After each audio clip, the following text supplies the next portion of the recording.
Hello and welcome to another episode of Thoughtful Leaders. And today we have Mr. Gaurav Tiwari, who is the Pro Chancellor at Mansarovar Global University, Bhopal. So, welcome to College Dunia, sir.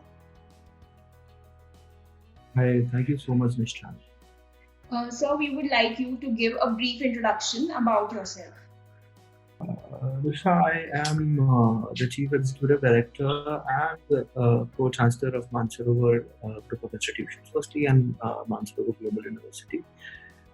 We have been into education for the last more than 2 decades, and then we grew into colleges, which had colleges for teachers' education, for nursing, for dental, for Ayurveda, uh, and then eventually the society, that is Sri Sai Ramathan Samiti, whom I represent, started the Mansarovar Global University in 2018. So, being the Pro Chancellor and CED at Mansarovar Global University, what is your philosophy of leadership and how would you describe your leadership style?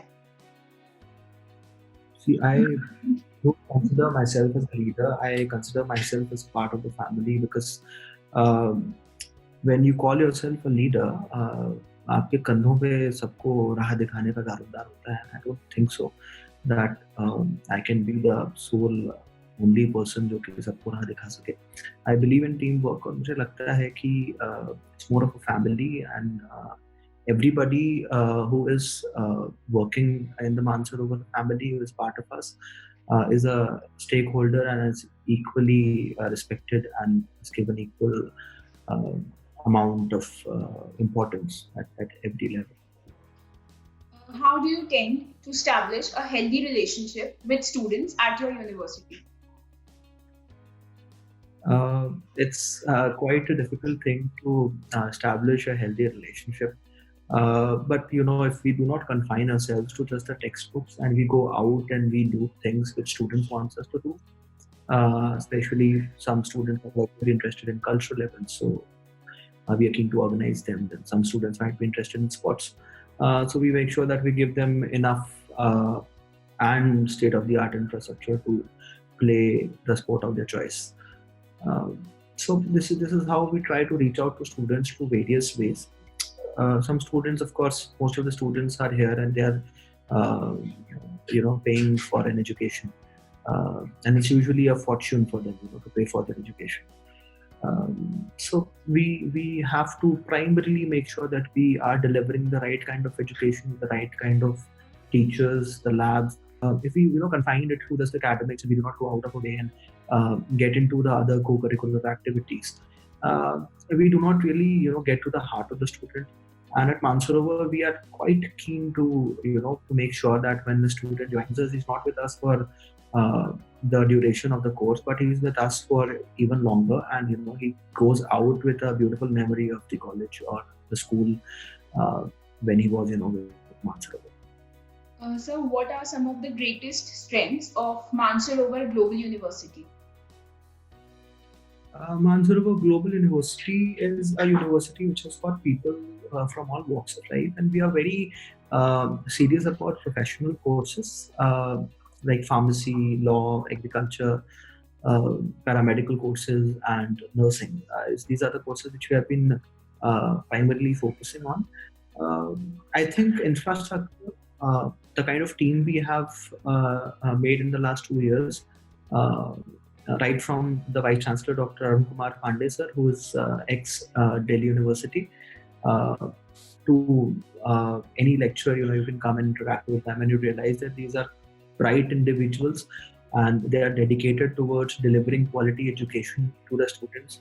Uh, and they are committed, they are very committed towards what they are doing. It's not like कि हम कुछ नहीं कर पाए तो चलो teacher बन जाते हैं. These are the people who opted to be teachers, who opted to become academicians, and they are here by choice, not by chance.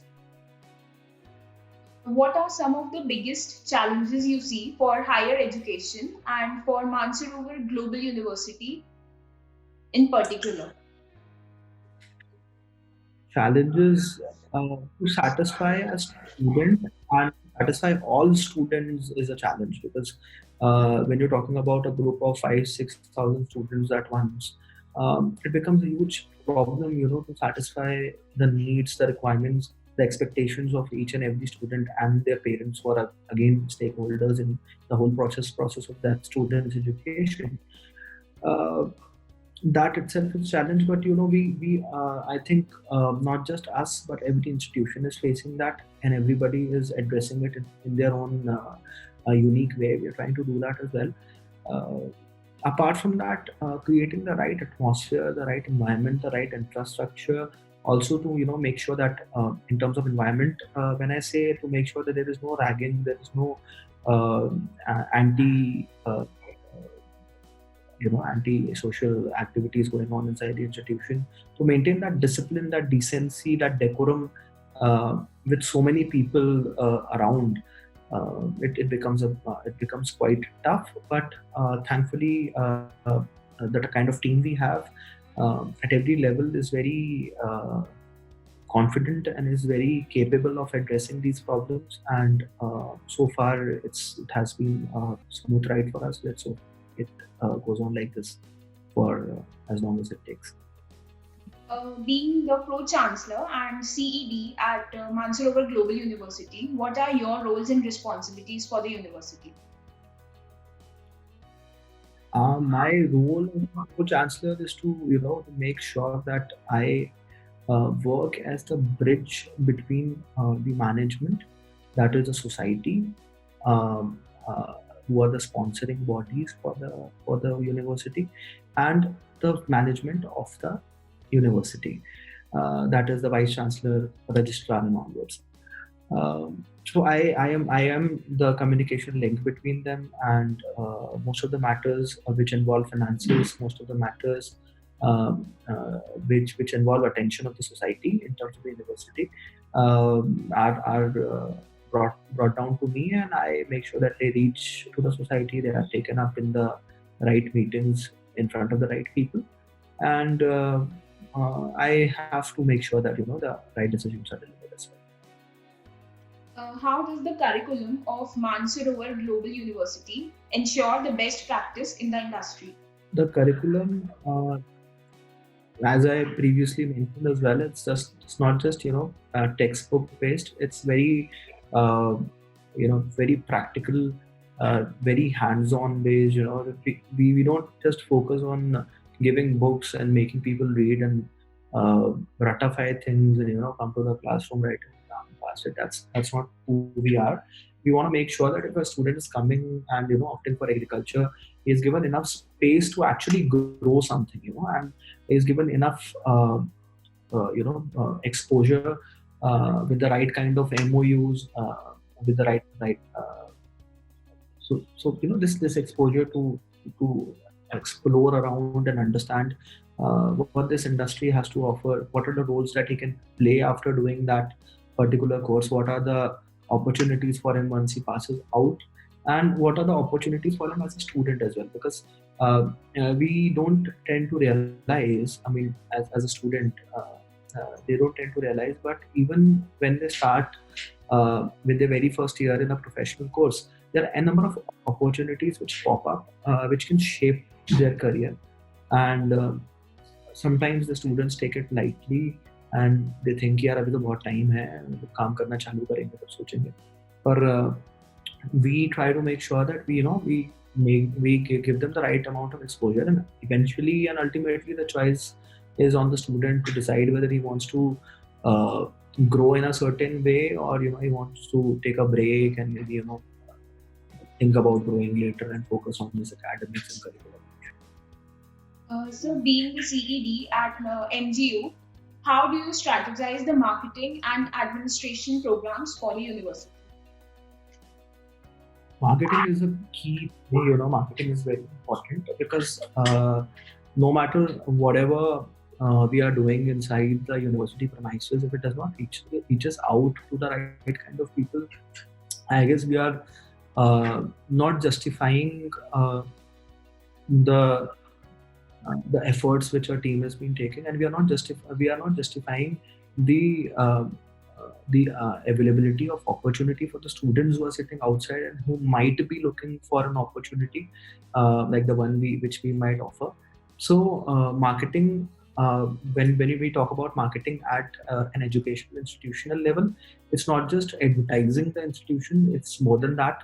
It's more about justifying the efforts that the team has been taking inside the institution, and it's about making sure that the right kind of exposure is delivered to the students who might be looking out for an opportunity which we are capable of offering. Any message you want to give to current youth and aspiring students? I've been following a message for quite some time, which Mr. Steve Jobs gave in, I don't know, some university's convocation. He said one has to stay hungry and one has to stay foolish. So, staying hungry is to have the urge to learn, and staying foolish is to have the patience to learn. So, basically, if you think you are smart enough to do whatever you want to do in the world, then you might not have the patience to learn new things. And if you're not hungry enough for the new learning, uh, then you might not be able to to actually learn, because willingness is very important. No matter how good an institution is, no matter how good the faculty is, the dedication works both ways, and it should come from the student as well as much as it should come from the management or faculty of an educational institution.